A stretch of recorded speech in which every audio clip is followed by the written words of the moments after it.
May 25 നടക്കുന്ന 6ാം ഘട്ട ലോക്സഭാ തെരഞ്ഞെടുപ്പിന്റെ പരസ്യപ്രചരണം അവസാനിച്ചു. ഇന്ന് നിശബ്ദ പ്രചരണം 6 സംസ്ഥാനങ്ങളിലും രാജ്യതലസ്ഥാനമായ ഡൽഹിയിലും കേന്ദ്രഭരണ പ്രദേശമായ ജമ്മുകശ്മീരിലുമായി 58 മണ്ഡലങ്ങളിൽ തെരഞ്ഞെടുപ്പ്. വിവരങ്ങളുമായി ആദർശ് തുളസീധരൻ ചേരുകയാണ്. ആദർശ്, 6ാം ഘട്ടത്തിൽ 58 മണ്ഡലങ്ങളിൽ തെരഞ്ഞെടുപ്പ്. ഇന്നിപ്പോൾ നിശബ്ദ പ്രചാരണത്തിന്റെ ദിവസമാണ്. ഒരുക്കങ്ങളെല്ലാം പൂർത്തിയായല്ലോ. മുന്നണികളുടെ പ്രതീക്ഷ 6ാം ഘട്ടത്തിലെത്തുമ്പോൾ എത്രത്തോളമാണ്?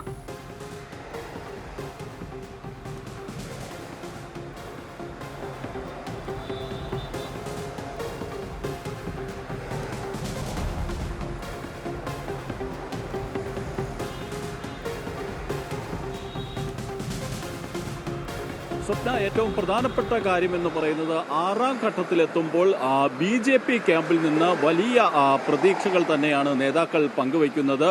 ആഭ്യന്തരമന്ത്രി അമിത്ഷാ തന്നെ 400 കടക്കും എന്ന തരത്തിലുള്ള പ്രസ്താവന നടത്തിയിരിക്കുകയാണ്. പ്രധാനമന്ത്രി നരേന്ദ്രമോദി നേരത്തെ തന്നെ BJP 400-ലേറെ സീറ്റുകൾ നേടിക്കൊണ്ട് അധികാര തുടർച്ച ഉണ്ടാകും എന്ന് പറയുകയും ചെയ്തിരുന്നു. അതിന് പിന്നാലെ BJP നേതൃത്വം ഈ 400 സീറ്റുകൾ നേടുക എന്ന ലക്ഷ്യത്തോടുകൂടി ദേശീയ ജനാധിപത്യ സഖ്യത്തിലെ പാർട്ടികളെല്ലാം തന്നെ ഒറ്റക്കെട്ടായി തെരഞ്ഞെടുപ്പ് പ്രചാരണ രംഗത്തേക്ക് ഇറങ്ങുന്നതാണ് കാണാൻ കഴിഞ്ഞത്.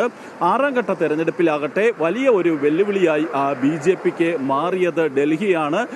ഡൽഹിയെ സംബന്ധിച്ചിടത്തോളം അവിടെ മുഖ്യമന്ത്രി അരവിന്ദ് കെജ്രിവാൾ മദ്യനയ അഴിമതി കേസിൽ ഇടക്കാല ജാമ്യം നേടി തെരഞ്ഞെടുപ്പ് പ്രചാരണത്തിനായി പുറത്തിറങ്ങുകയും പിന്നാലെ പ്രധാനമന്ത്രി നരേന്ദ്രമോദിയെയും BJPയെയും കടന്നാക്രമിക്കുന്ന സമീപനം സ്വീകരിക്കുകയുമായിരുന്നു. കൃത്യമായി പറയുകയാണെങ്കിൽ പ്രധാനമന്ത്രി നരേന്ദ്രമോദി പ്രധാനമന്ത്രി സ്ഥാനത്ത് നിന്ന് മാറി അമിത്ഷായെ പ്രധാനമന്ത്രിയാക്കും എന്നതടക്കമുള്ള ഒരു ആരോപണം അത് കെജ്രിവാളിന്റെ ഭാഗത്തു നിന്നുണ്ടായി. ഒപ്പം തന്നെ രാജ്യത്തെ പ്രതിപക്ഷ മുഖ്യമന്ത്രിമാരെ കേന്ദ്ര സർക്കാർ വേട്ടയാടുന്നു. കേരളത്തിലെ പിണറായി വിജയനെയും പശ്ചിമബംഗാളിലെ മമതാ ബാനർജിയെയും ഒക്കെയാകും ഇനി അറസ്റ്റ് ചെയ്യുക എന്നതടക്കമുള്ള പരാമർശങ്ങളും കെജ്രിവാളിന്റെ ഭാഗത്തു നിന്നുണ്ടാവുകയും ചെയ്തു. ഇങ്ങനെ പ്രതിപക്ഷ സഖ്യം ഇന്ത്യയുടെ നേതൃനിരയിലേക്ക് പ്രചാരണ രംഗത്തേക്ക് അരവിന്ദ് കെജ്രിവാൾ കടന്നു വരുന്ന ഒരു കാഴ്ച അത് ഈ 6ാം ഘട്ടത്തിലെ പ്രചാരണ രംഗത്ത് കാണാൻ കഴിഞ്ഞു.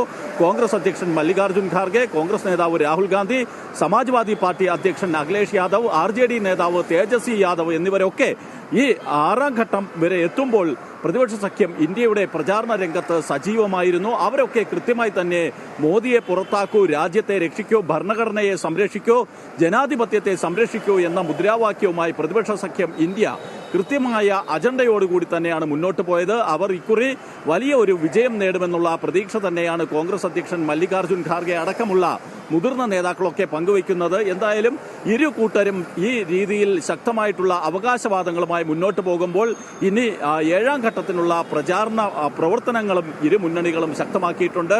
എന്തായാലും നിലവിലെ സാഹചര്യത്തിൽ ഈ 6ാം ഘട്ടത്തിൽ തെരഞ്ഞെടുപ്പ് നടക്കുന്ന 58 മണ്ഡലങ്ങളിലും സ്ഥാനാർത്ഥികളൊക്കെ തന്നെ അവസാനവട്ട വോട്ടുറപ്പിക്കുവാനുള്ള നിശബ്ദ പ്രചാരണത്തിലും സജീവമാണ്. നേതാക്കൾ ഈ കണക്കുകൂട്ടലുകളുമായൊക്കെ മുന്നോട്ട് പോകുമ്പോൾ തെരഞ്ഞെടുപ്പ് കമ്മീഷൻ ആകട്ടെ കൃത്യമായി ഇനി കുറച്ച് മണിക്കൂറുകൾ മാത്രമാണ് 6ാം ഘട്ട തെരഞ്ഞെടുപ്പിനുള്ളത്. 58 മണ്ഡലങ്ങളിലേക്കാണ് തെരഞ്ഞെടുപ്പ് നടക്കുക. ആദർശാണ് വിശദമായ റിപ്പോർട്ടുമായി ചേർന്നത്.